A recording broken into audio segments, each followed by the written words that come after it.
Welcome to today's Explainer, everyone. Today, we're diving into an absolutely mind-bending, fan-made AI concept from the channel Multiverse of AI. They asked a massive what-if question. What if Kal-El, yeah, the guy we all know as Superman, didn't land on a cozy farm in Kansas, but instead crash-landed right in the heart of the ruthless Viltrumite Empire?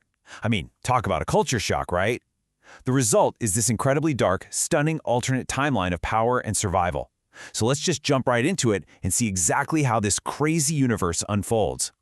To chart this epic journey, we're going to break it down into 5 key stages: the Viltrumite anomaly, early training, galactic conquest, his final rise to power, and finally, the ultimate warrior. Chapter 1. The Viltrumite Anomaly, a mysterious arrival. So, the moment this mysterious kid arrives, it sets off major alarm bells at the absolute highest levels of the Empire. The source material just kicks off with this massive sense of dread. The pod opens, and right away the warnings start flying. Approach with caution, don't get too close.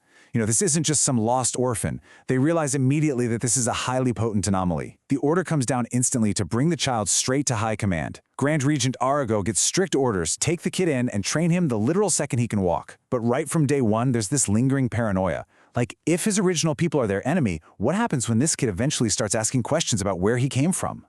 And that paranoia brings us straight to the planet's highest governing body. The council actually holds an official session where they lay it all out. The child is getting stronger every single day, and they are genuinely terrified he might eventually rebel against the Empire.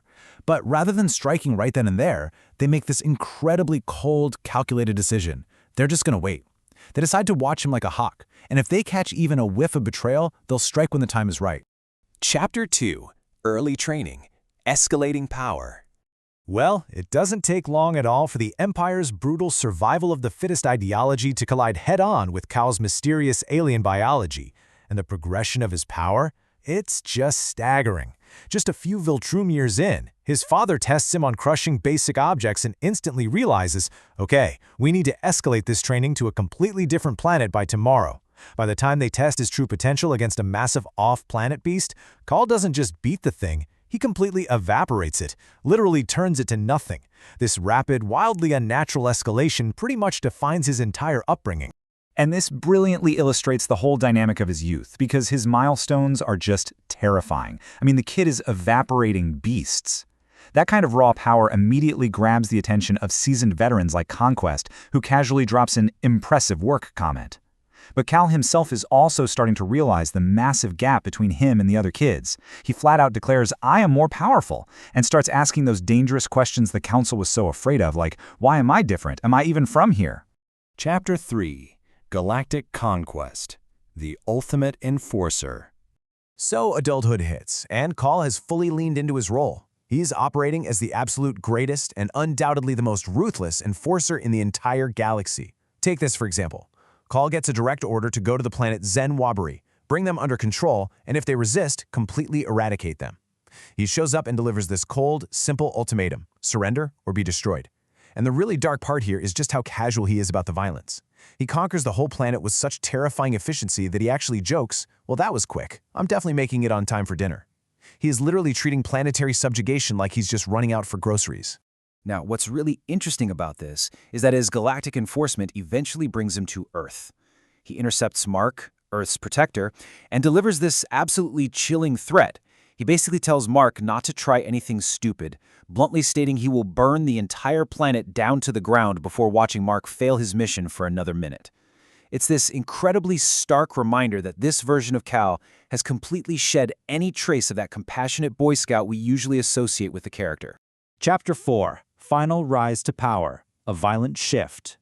Everything changes when the established order completely shatters. The Emperor is suddenly executed, and Arago, the guy who actually raised Kal, appoints himself as the new Grand Regent. And Arago's first moves? Absolutely brutal. Step 1, he orders a total purge of any weakness in the Empire that might have allowed the betrayal in the first place. They are going to rebuild society using only the absolute strongest warriors.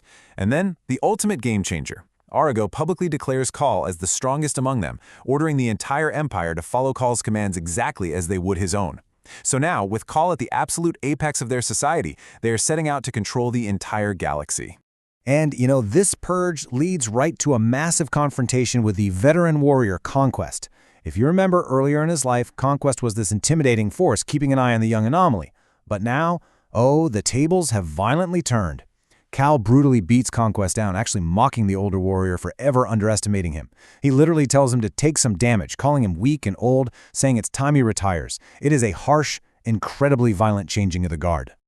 200 quintillion tons. Honestly, I need to pause on that number for a second, because it is completely mind-blowing. To put that into perspective, that's like lifting the mass of a small moon. During a planetary research challenge to see if any species out there could lift a 200 quintillion-ton object, Cal just casually steps up, says, "Let me try first," and moves it so effortlessly he brushes it off as a workout done. The onlookers are just standing there utterly speechless, stammering about how it shouldn't even be physically possible. This really hammers home the sheer, terrifying scale of his physical dominance in this universe. Chapter 5. The Ultimate Warrior. Unmatched Supremacy.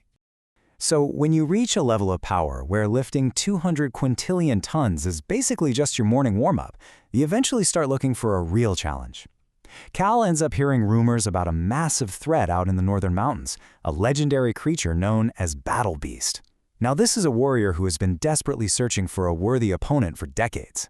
He lives under what he truly believes is a tragic curse, just centuries of endless war with no one strong enough to best him. When Cal finally arrives, Battle Beast is absolutely ecstatic. He finally sees someone who can give him the glorious death he's been craving. So the crucial point is that this final clash permanently cements Cal's absolute supremacy in the galaxy. He actually grants the beast's wish, defeating him in this epic showdown and claiming his dust and relic as a trophy. Battle Beast actually dies thanking him, finally freed from his curse. And then, cut to a week later, we see Cal casually sparring with an ally. But here's the kicker. He has to actively hold back. He bluntly tells his sparring partner, "I am going easy on you, sir. You know if I didn't, you'd probably be dead." He has literally become a being of unmatched, untouchable power. It's just such an incredibly dark, fascinating exploration of nature versus nurture, right?